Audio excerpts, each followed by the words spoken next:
This is, as I said, the special edition, New Year's Eve edition of the mother of all talk shows. Many of the different parts of the show have been pre-recorded in order to allow the team to get a break on New Year's Eve, but I am delivering this monologue absolutely live. In fact, I've never felt so alive. I am trembling with indignation at what 2023 became. And I'm trembling with anticipation for what 2024 might actually be. Anticipation in a good way and in a bad way. I've said most of what I have to say about 2023, an Annus Horribilis, almost unimaginable at the beginning of this year. If you had told me that a modern so-called Western state, although it's in the East, would be able to massacre almost 11,000 children in 11 weeks and not only get away with it, but still be the recipient of endless propaganda, finance, and military and war materiel support from all the so-called democracies in the world, I would not have believed you. Even me with all of my experience of more than 50 years in politics, more than 50 years in Palestinian-Israeli politics, I would not have believed you if you had told me that Benjamin Netanyahu would be able to slaughter far more children than Herod ever imagined slaughtering, and still be being presented as a victim, as someone righteous, as someone doing the right thing. I would never have believed you.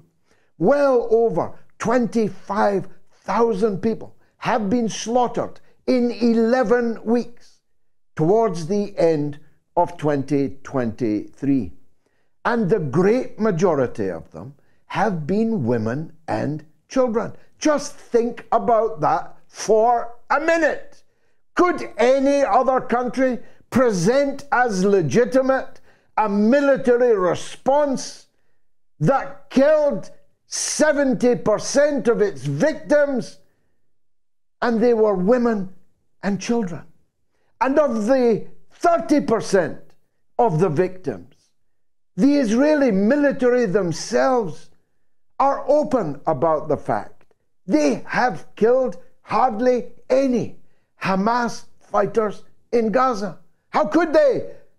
These Hamas fighters are in these tunnels under the ground that you've heard so much about. In which case, why are you endlessly bombing with 2,000-pound bombs the houses, the shops, the churches, the mosques, the health centers, the hospitals, the marketplaces, the living accommodation of more than 70% of the population of 2.3 million people in the Gaza Strip? Where's that at? How does that even compute? How does nobody ever ask that question? If you're not killing any Hamas, why are you killing all these women and children? And why should we continue to support you in doing so? Why do we have a media and a political class that continues to claim that you are the goodies? You're the white hats. The others are the black hats. They're the baddies. Except it's their women and children in their tens of thousands who are being massacred. How does that compute on any level? The numbers of people killed on October 7th has been dramatically scaled down. Number of Israelis killed is just over half of the number that was originally announced of 1,200. That was often by hyperbole inflated to 1,500, but 1,200 was the number of dead people claimed. Well, it's now about 640 Israelis that are confirmed dead. Just one of them, a child, by the way, and killed by, at this stage, persons unknown. Killed perhaps by Israeli tank fire, perhaps by Israeli Apache helicopter fire, killed by anti-tank weapons deployed by the Israel Defense Force. Who knows? Whatever way you dice it, it's a large number of people to be killed in a prison breakout, in a concentration camp breakout. It's a gigantic loss to the political prestige of Netanyahu's government, to the invincible image of the Israeli armed forces, to the even more invincible image of Israeli intelligence, which turned out to be so intelligent it didn't see any of this coming. And it's a lot of blood. Even if you accept that many of the Israelis killed were of military age and therefore part-time Israeli soldiers, it's still a lot of blood to lose. A shock, a trauma, a horror to Israeli society. But if you're shocked by the death of 640 Israelis on October 7th, how come you're not exponentially more shocked by the death of more than 25,000 people trapped in a cage from which they cannot escape? The cage, the concentration camp called Gaza. How can you be shocked at one but not even more shocked at the other? How is that possible? Morally, intellectually, how is it possible for you to be so unmoved by the loss of all these innocent people, knowing, as you must, that collective punishment of civilian populations is a crime? It's an international war crime to kill innocent people, to punish guilty people, even if you're of the point of view that the resistance fighters in Gaza had no right to break out of the concentration camp on October 7th, and I'll come back to that point. But even if you're one of those who think they have no right, you must know that it must be wrong and is a crime to kill women and children who cannot possibly have been associated with that. If the British government had followed that policy in the north of Ireland during the long war against British occupation in the 6 counties of the north of Ireland, then every time there was an IRA atrocity anywhere against British targets in Ireland or against British targets in Britain, including the cabinet room, while the Prime Minister was sitting there with the cabinet, including the British Parliament itself, including St. Paul's, including the glistening, gleaming towers of capitalism in Canary Wharf. Every time such an atrocity took place, if the British had bombed West Belfast and killed thousands, tens of thousands, tens of thousands of innocent Irish people, what do you think the American government would have had to say about that? What do you think the American government would have done about a British government killing tens of thousands of Irish people as a response to an IRA atrocity in London? Just think about that. And think about these numbers in the context of Gaza's 2.5 million population. Scale it up to your country's population. 2.36% of all the people in Gaza have been either killed or wounded in 11 weeks. What's 2.6% of your population? You can do the maths. But for the Americans, let me help them. It would be well over 8 million Americans killed or wounded would be your national equivalent. Just think about that. And so I return to the point I made at the beginning. If you had told me 11 weeks ago that this could possibly all still be happening on New Year's Eve, I would not have believed you. I would not have believed that the Western governments, about whom more later, would allow their client state beholden to them for everything. Israel is a tiny garrison of Western power in the Middle East. It could not survive 5 minutes without the financial subventions coming from the West, without the weapons and the wherewithal, without the diplomatic and political support, without the media infrastructure of support. Israel would not last 5 minutes.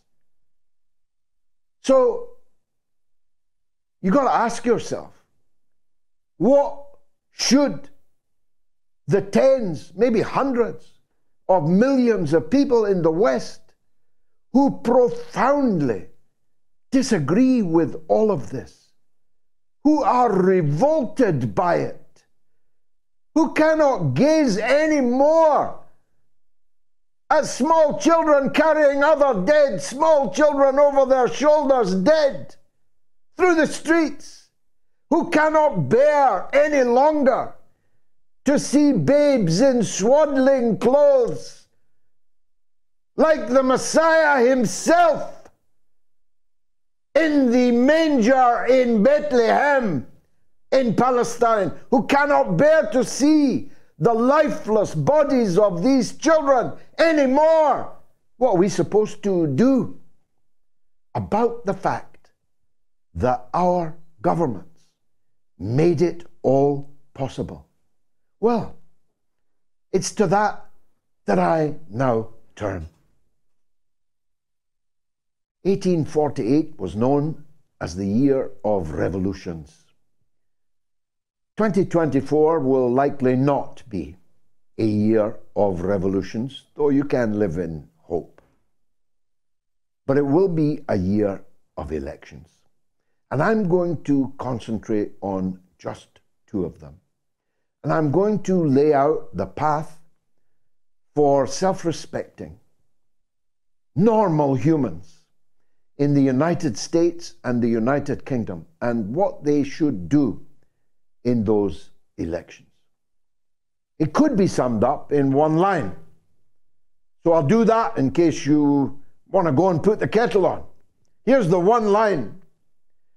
Do not vote for any of the parties who have made this slaughter, this genocide possible.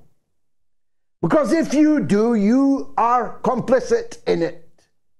If you give a vote to the Democrats or the Republicans, if you give a vote to the Conservatives or to the misnamed Labour Party, you become complicit in the crimes that these parties have committed over the course of this last period, this ghastly Annus Horribilis of 2023.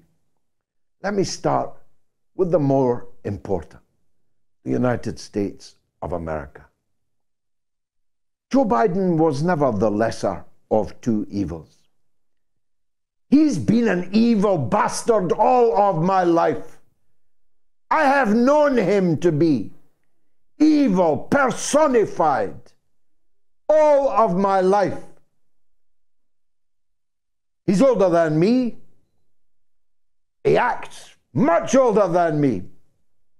But he's only 10 years, 11, 12 years older than me. Therefore, all of my political life, I have known of somebody called Joe Biden. I've known him to be a crook all of my life. I've known him to be a thief, a plagiarizer, a hawker of war, a merchant of war, a master in the end of war all of my life. I have known him to be a fraud, a phony, who claimed to be on the front line of the struggle for civil rights when he was nowhere near it. I've known him to be a man that was so intellectually bereft, he stole speeches of the Welsh windbag, Neil Kinnock, the erstwhile leader of the British Labour Party, whom no self-respecting politician would ever nick speeches from. Trust me on that. I've known him to be a man on the take. All of my life I've known it.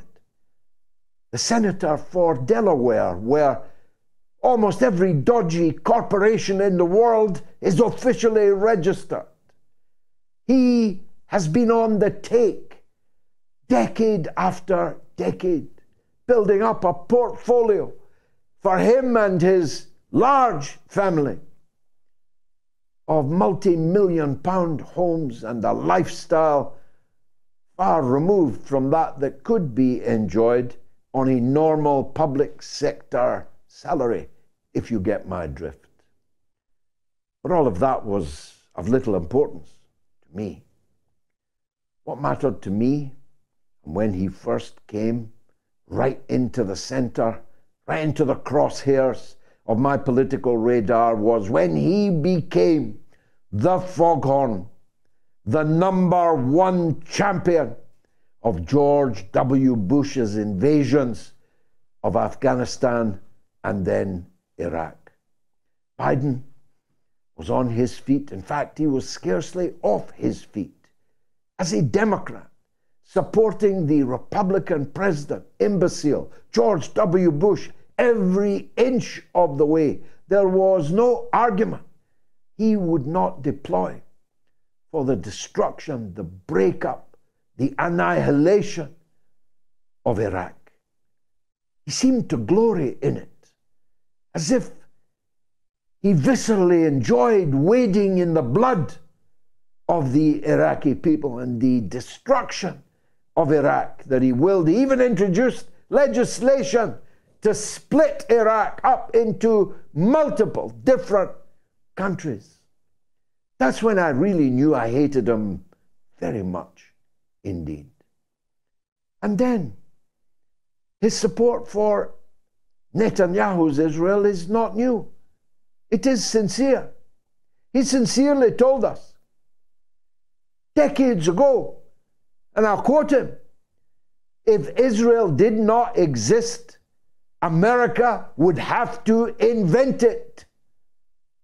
That sums it up perfectly, actually. A rare moment of unplagiarized eloquence by Joe Biden, because he regarded Israel to be what it is. It is an unsinkable aircraft carrier for United States imperial power in the Arab Middle East. That's what it was founded for by the British Empire long before it became the client state of the United States of America. I've watched as he stole the election in 2020. I've watched as he attempted to rig the election in 2024 by banging up behind bars, disqualified from standing his main opponent. In fact, a main opponent who leaves him trailing in the polls. Joe Biden's support's now down at 34% in the dichotomy of American politics, where there's only the Republican and the Democrat who have serious chance of being elected president. This means a landslide defeat for Joe Biden. As you know, he got the most votes any American president ever got. Well, he's about to lose more votes than any American president has ever lost. I watched him wandering around stages, falling down steps, falling up steps. I watched him intellectually unhinged, delirious, with what can only be described as a kind of Alzheimer's, thinly disguised by big lettering on auto cues that even then he could increasingly rarely read and deliver, often reading out the parentheses on the auto cue, telling him repeat, telling him move to the next paragraph, telling him they're telling me to stop now. And so I watched all of that with a mixture of incredulity, a mixture, I'll be honest with you, God forgive me, of humor. I found it funny that Joe Biden was running the United States of America whilst unable to tie his own shoelaces, to pull up his trousers. I was waiting for the day he turned out into the Rose Garden with no trousers at all. But over the last 11 weeks, I have seen this man, Joe Biden, as almost demonic. He went from being, to me, a model of senility to a model of wickedness and evil. That demonic grin with which he has thrice delivered the absolutely false claims that have thrice been walked back by his own officials every time he makes the statement. Joe Biden has made himself not just the chief armorer of the genocide in Gaza, but he has made himself the chief propagandist for it too, repeating absolute lies about beheaded children, children in ovens, children hanging on clotheslines, all of it black, dripping with blood lies, all to engender the kind of war psychosis necessary to continue to persuade the public to support, the Congress to fund, the Pentagon to arm this genocide in Gaza. And so, when the history of this comes to be written, and it will be written swiftly indeed, we're not talking about the early 20th century, where statesmen were long dead, where those responsible for crimes were long dead before they were historically damned. No, we're not living in that era anymore. This history will be writ swiftly, and it will condemn Joe Biden, Antony Blinken, and the rest of the Democratic Party gang of thieves and murderers as even more responsible for this great crime than Benjamin Netanyahu himself. But what of the Republicans? You know, of course, Donald Trump isn't a part of the Republican establishment, but they don't call him the Zion Don for nothing. Donald Trump has cheered on this slaughter with just the same gusto as any Democrat, as have the leaders of the Republican majority in the House and the minority in the Senate, as have the vast majority of leading figures in the Republican Party. Now, who's the lesser of two evils between Joe Biden and Donald Trump? I say none of them. If I were an American voter, my vote would be going to my good friend Dr. Jill Stein, standing again as she did in 2016 as the candidate of the Green Party. An intellectual woman, a woman with great empathy, great sensitivity, and great knowledge to American and international politics. But whoever you vote for, and there's Cornel West, there are numerous other independents, whoever you vote for, don't vote for either the Democrats or the Republicans. If you do, your hands will be stained in the blood in which their hands, long plunged, will never be free of the stain. All the perfumes of Arabia will not expunge that damned spot. And let me turn to my own country, where a remarkably similar situation exists. I won't waste too much time on Rishi Sunak. Who he, you may be asking? As Joe Biden put it, Rashid Sanook.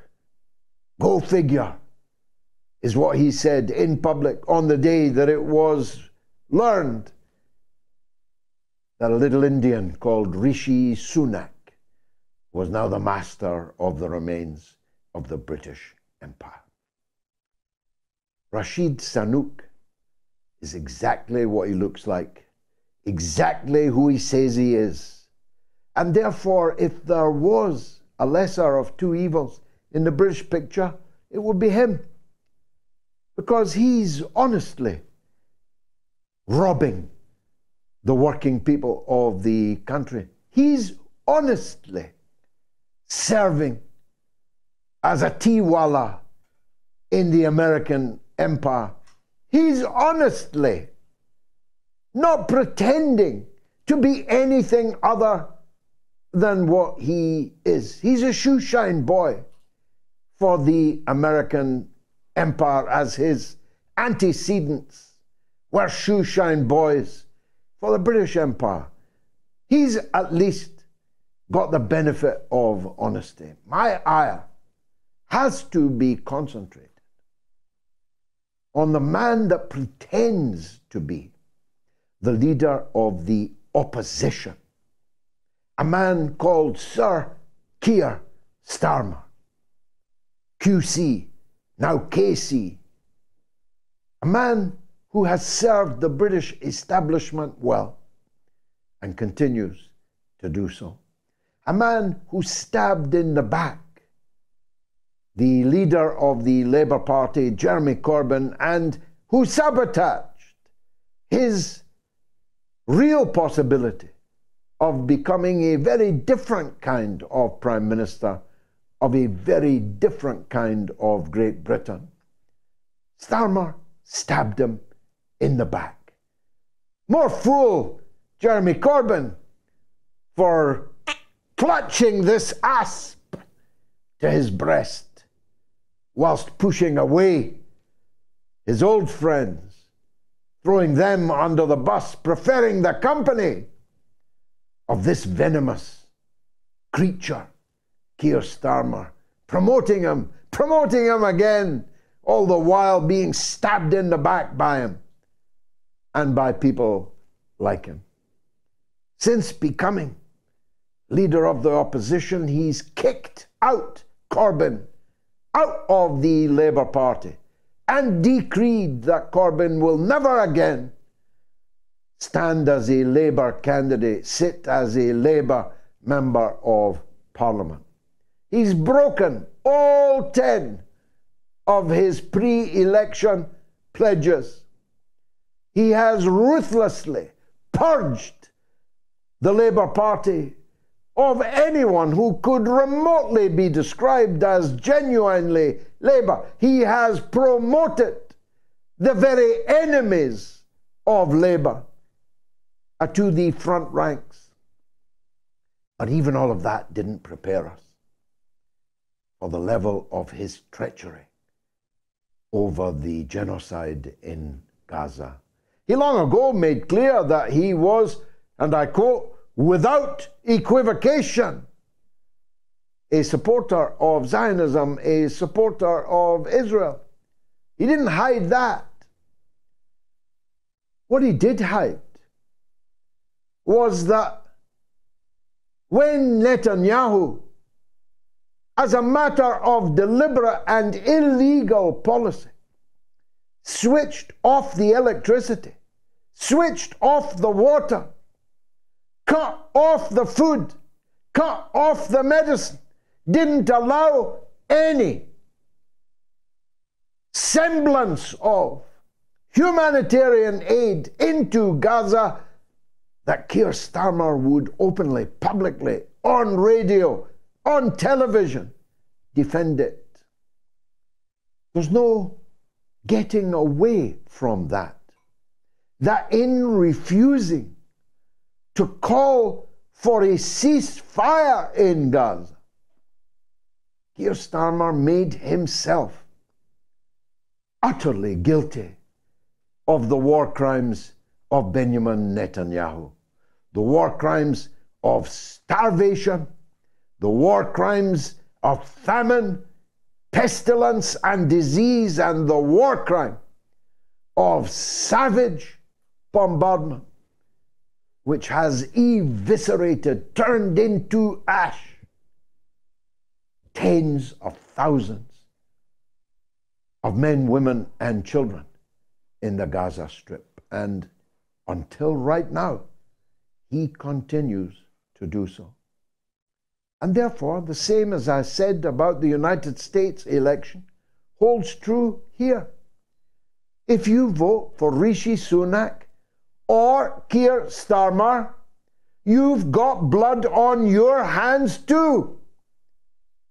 You cannot, in conscience, vote for either of these two and think yourself innocent of the great crime that these two men and their two parties have been committing over these last 3 months nearly. So, what are you going to do? Well, I'll be doing my best to give you an alternative as leader of the Workers' Party of Britain, but in the vast majority of constituencies and contests, we will not be present. We're too small, we're too impoverished. But there will be others. And so I say to you, vote for anybody but Starmer and Sunak. Anybody at all. Or go to the polling booth and spoil your ballot paper. Write none of the above. Put a big line through all of their names and parties. Ruin the parade. This parade of fake democracy, which our country, and likely your country, has already become. Vote for anybody except the war criminals, or risk complicity in war crime yourself.